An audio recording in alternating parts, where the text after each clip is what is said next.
5 gabay para sa masayang buhay. The first one is free your heart from hatred. Magpatawad ka, huwag ka magtatanim ng sakit ng loob. The second is free your mind from worries. Marami tayong mga takot sa buhay, hindi naman lahat yan magkakatotoo. Third is to free ourselves from greed and selfishness.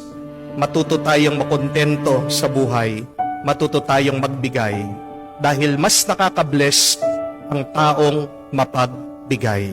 Fourth is, you must free yourself from other people's expectations. Kailangan nating tanggapin, hindi lahat ng tao magugustuhan tayo. Pero dapat, wag nating ikisama ng loob yun. Not everybody will love you, but that's okay. Accept that, be happy. And number 5, we must free ourselves from sin.